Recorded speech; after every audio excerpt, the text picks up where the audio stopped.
জমিয়তে আহলে হাদিসের পরিচয় জানতে চায়। ভারতবর্ষে আহলুল হাদিসদের এই ঐক্যবদ্ধ হয়ে দাওয়াতি কাজ করার যে প্ল্যাটফর্ম, এটাকেই বলা হয় জমিয়তে আহলে হাদিস। মানে যেই সংঘবদ্ধ হয়ে ইদানিং কিছু বক্তব্য পাবেন যে সংগঠন করা জায়েজ নেই, জায়েজ নেই। মনে রাখবেন, সংগঠন করা জায়েজ নেই এটি একদিক দিয়ে ঠিক আছে, আর একদিক দিয়ে কথা ভুল আছে। ঠিক কখন?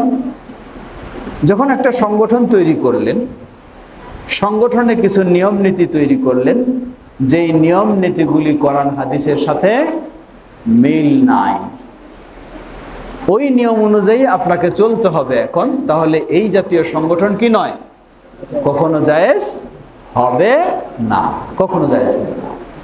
দ্বিতীয়, কিছু মানুষ সংঘবদ্ধ হয়ে একটা কাজ করলেন, সেই কাজটা যদি কোরআন সুন্নাহর আলোকে হয় তাহলে অবশ্যই এটি জায়েজ শুধু নয়, বরং এটি অনেক সময় অপরিহার্য হয়ে যাবে। শুধু জায়েজ নয়, অপরিহার্য হবে। যেটি যেমন শুরুতে আমি যে কোরআনের আয়াত দিয়ে শুরু করেছি, আল্লাহ বলছেন ওয়াল তাকুম মিনকুম উম্মাহ, তোমাদের মাঝে কি হওয়া দরকার, একটি টিম হওয়া দরকার। টিম মানেই হলো ঐক্যবদ্ধ হয়ে আপনি কাজ করবেন, এটার নামই সংগঠন। আরো একটি উদাহরণ দিই, সহজ উদাহরণ। এটা একটা মসজিদ পরিচালনার একটা কমিটি আছে না? হ্যাঁ, কমিটি আছে না? এটার নাম কি সংগঠন নয়? এই কমিটিটাও কি, এটাও সংগঠন, এটাও একটা সংগঠন। এটা হলো মসজিদ ভিত্তিক সংগঠন। এখানে একজন প্রধান আছে, এখানে একাধিক সদস্য আছে, হ্যাঁ, এখানে একজন সভাপতি আছে, এখানে একজন সেক্রেটারি আছে, এটাও সংগঠন। কিন্তু এই সংগঠন যদি কি করে, এই সংগঠন যদি পাওয়ার খাটায় মসজিদের ভিতরে কবর তৈরি করে নেয়, তাহলে এই সংগঠনটা বৈধ হবে? হ্যাঁ, কখনো এই সংগঠন বৈধ হবে না, যেহেতু এই সংগঠন কাজ কি করতেছে, কোরআন হাদিসের বিরোধী কাজ করছে, কখনো বৈধ নয়। আবার এই সংগঠন, এই কমিটি সর্বাত্মক চেষ্টা করে এই মসজিদে কোরআন এবং সহিহ হাদিসের আলোকে ইবাদত যেন হয়, সেই ব্যবস্থা রাখার চেষ্টা করে, তাহলে এই সংগঠন এখন বৈধ কিনা বলেন?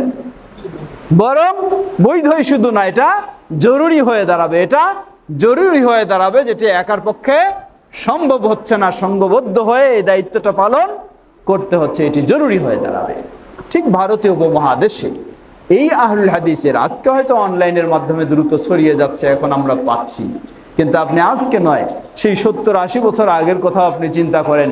বাংলার বুকে যখন বাংলাদেশও হয়নি, আল্লামা আব্দুল্লাহিল কাফি আল কুরাইশি রাহিমাহুল্লাহ বাংলার বুকে ছড়িয়ে ছিটিয়ে বিক্ষিপ্ত মানুষদেরকে ঐক্যবদ্ধ করে এই ধরনের প্ল্যাটফর্ম তৈরি করেছিলেন 1946 সালে। সেই প্ল্যাটফর্মের নাম হলো বাংলাদেশ সেই নাম হলো জমিয়তে আহলে হাদিস। পরবর্তী বাংলাদেশ হলে তখন হলো বাংলাদেশ জমিয়তে আহলে হাদিস। সুতরাং বাংলাদেশ জমিয়তে আহলে হাদিস ভিন্ন কোনো বিষয় নয়, কোনো রাজনৈতিক সংগঠন নয়, কোনো অন্য কোনো নিজের মন মতো চলার সংগঠন নয়। এটি হলো কোরআন ও সুন্নাহর আলোকে, তাওহীদ ও সুন্নাহর আলোকে যেন আপনি সঠিক দাওয়াতটা ছড়িয়ে দিতে পারেন, সেই পথে মানুষকে সেই আলোকে ইসলামের দিকে নিয়ে আসতে পারেন। এটি হলো বাংলাদেশ জমিয়তে আহলে হাদিস। আল্লাহ আমাদের সেটি ভালো করে বোঝার এবং সেই অনুযায়ী আমাদের চলার তৌফিক দান করুন।